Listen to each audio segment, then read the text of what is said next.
저 물 좀 주시겠어요? 그냥 물 좀, 그냥 생수. 저는 찬 거 말고 그냥 생수. 쌍화탕 예. 하나 드실래요? 쌍화탕? 쌍화탕 좋죠. 쌍화탕 하나 예, 드세요. 예. 물하고. 지금 준비하고 있어요.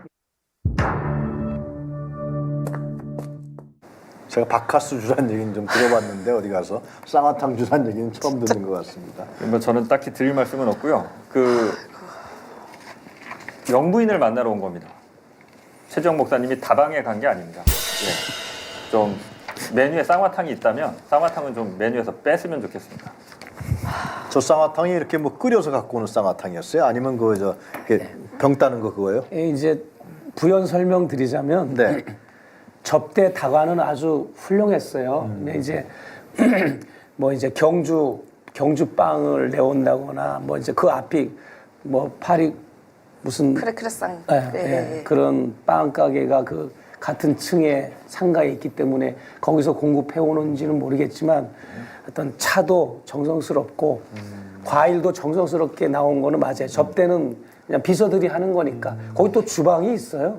그래요? 주방이 조그만한 게 있어서 싱크대도 있고 거기서 다 이렇게 해서 내오는데 제가 이제 앉자마자 이제 저는 이제 오늘하고 좀 땀이 나고 했으니까 이제 생수가 먹고 싶어서 이제 생수를 달라고 그런 이유도 있었지만 더 큰 이유는 앉자마자 딱 하는 말이 요즘 뉴스를 보니까 좀 어떠세요?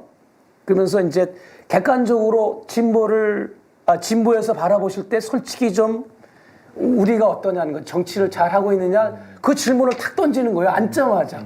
그러니까 난 생각할 겨를이 있어야 되잖아. 그래가지고 우선 내가 냉수 한 잔 달라 이렇게 말한 거였어요. 그게 그 상황이. 그랬더니 쌍화탕 하나 갖다 드려라. 글쎄요, 뭐 그 주방에 비서들이 이제 내가 왔다고 다과를 준비하니까 거기다 대고 이제 쌍화탕 한 잔 뭐 이렇게 주문하듯이 해주시더라고요. 쌍화탕하고 생수를 같이. 생수도 같이 줬어요? 네네, 같이 내주셨죠. 생각해서 쌍화탕 주문한 것 같습니다. 저를 생각해서 뭐 대접했다고는 생각이 듭니다. 네, 그 부분은. 저는 지금 계속 머릿속에 드는 생각이 과연 저 장면이 대통령 배우자가 외부 손님을 만날 때인 장면이 맞나라는 그 의구심이 계속 들어요. 네. 저 당선 이후에 9월 13일이라고 하잖아요. 당선 이후나 취임 그렇죠. 이후. 취임 이후죠. 당선 이후라고 하니까 제가 지금 말이 엇갈렸는데 취임 이후에 대통령 배우자로서의 모든 일들 아니겠습니까? 이 모든 장면 하나하나가 모든 예의와 격식과 대통령 배우자로서 취할 수 있는 행동 아니면 그 주변 분위기 그다음에 비서들의 행동 말 한 개도 맞는 게 없습니다. 그리고 쌍화탕이 그리고 대통령 배우자가 손님에게 보통은 뭐 드실래요 얘기 안 합니다. 비서가 미리 준비된 차를 갖고 와서 그냥 드리는 거고 그렇죠. 따로 요청이 있으면 비서한테 얘기하는 거지 대통령 배우자가 누구한테 쌍화탕 드실래요? 물 드실래요? 이건 아니에요. 이렇게 안 합니다. 못 합니다. 그렇게 하면 안 되는 거예요. 뭐 어떤 생활 습관에서 나오는 거 아니에요? 영부인을 해본 적도 없고 해본 적이 다 영부인을 2번 해본 사람이 어디 있습니까? 그러나 부속실에서 그 모든 거를 다 이제 보완해주고 알려주고 교범을 제시해주고 그렇게 해주는 역할이 제2부속실인데 네. 그게 이제 폐지됐으니까 이런 사태가 발생한 거죠. 아니 그러니까 저런 태도가 네. 그것도 목사님이 오셨는데 사회 저명 인사이신 목사님이 오셨는데 물 한 잔 달라 그러니까 쌍화탕 하나 갖다 드려라. 그게 뭐 좀 생활 습관 태도 같아 내 생각에. 조선일보 뭐 논설실장이 뭐 저를 듣보잡 인물이라고 썼는데 무슨 사회 저명 인사입니까? 듣보잡 인물인데. 예. 장 기자께서 이걸 지금 다시 보도하시는 이유는 의도가 있으신 것 같아요.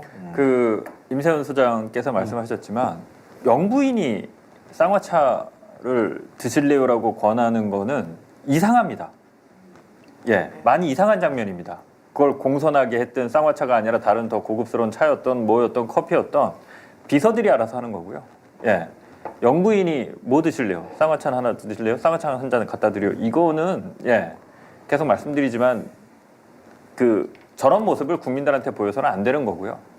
이게 뭐 영상이 촬영돼서 그랬지만 영상이 없었다 하더라도 여러 명의 손님들이 찾아와서 다 저런 목사님이 했던 저런 경험들을 받고 돌아갔을 거 아닙니까? 어떤 생각을 하겠습니까? 그 사람들이.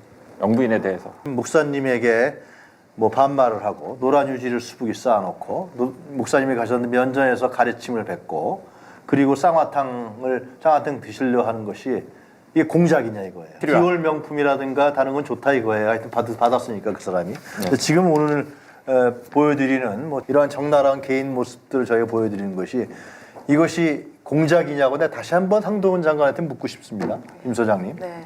그러니까 저희가 참담한 것은 그러니까 이분이 그냥 민간인이었으면 모르겠어요. 그러니까 대통령이라는 자리, 대통령 배우자라는 자리의 무게감과 엄중함과 이러한 엄숙함에 대한 하나의 고민도 없다는 겁니다.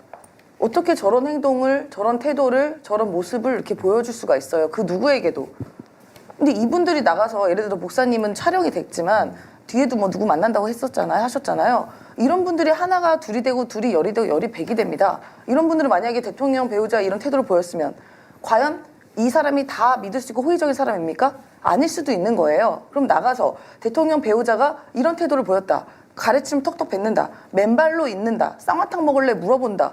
다리를 올려 앉는다라는 말이 퍼지게 된다면 우리 국민들이 어느 순간 다 알게 될 거라고 저는 생각이 되거든요. 네. 이 영상 때문에 좀 빨리 알려진 것이지. 저는 그래서 이 국민들께서도 이 부분 보면서 매우 참담함을 느끼고 있을 거다라고 생각이 듭니다. 그래서 더 가슴이 아프고. 제가 좀 나가는 건지는 몰라도 최근 김건희 씨와 관련돼 있는 지금 우리가 보도했던 뭐 디올 상품백이라든가 기타 목사님이 들었던 얘기들 샤넬 화장품 이후에 뭐 인사권의 관여가 아니죠. 하여튼 인사를 했는지 하여튼간에 그뿐만이 아니라 지금 특검법 속에서의 도이치모터스 주가 조작 사건 또 양평 임세훈 소장께서 계속 취재하셨던 양평 고속도로 종정 문제 또 기타 등등 여러 가지 부분들이 좀 연관이 된다고 생각하지 않으십니까? 저는 그런 상상이 들어요. 네. 이것이 상상이 아니라 이런 생활 태도 속에서 예를 들면 그 지저분한 사건들 아니에요? 부정부패 사건들인데 물론 의혹입니다만 지금은 도이치모터스 주가 조작 사건은 뭐 이미 재판 과정에서 드러났지만 상당히 이런 부분 그 지저분한 그 부정부패 혐의들이 연관이 되지 않냐 그런 생각 좀 듭니다 개인적으로. 제가 앞서 나갔어요? 네, 아니 맞습니다. 저도 뭐 동일하게 생각하고요. 네. 그 이 대통령 자리를 정말 아무렇지도 않게 생각하는 거 아니냐. 그러니까 정말 그냥 얻어 걸린 그냥 내가 마음대로 휘두를 수 있는 사적 욕심 채울 수 있는 그냥 대충 지나가도 되는 자리. 네. 이 정도밖에 생각하지 않고서는 전 저런 태도를 보일 수 없다고 생각합니다. 아니 혹은 그냥 원래부터 저런 태도일 수도 있지만 네. 적어도 지금 대통령 배우자는 자리에 갔으면 억지로라도 저렇게 하면 안 되는 거예요. 근데 아무런 꺼리낌 없잖아요. 저게 문제 아니겠습니까? 지금 채팅방에 많은 분들이 글을 올려주시는데 참담하다라는 네. 얘기가 가장 많습니다. 그리고 양평 다방 뭐 그런 얘기까지, 부산 다방 뭐 그런 얘기까지도 올라오고 계십니다. 하여튼 뭐 전 세계의 수치다. 예.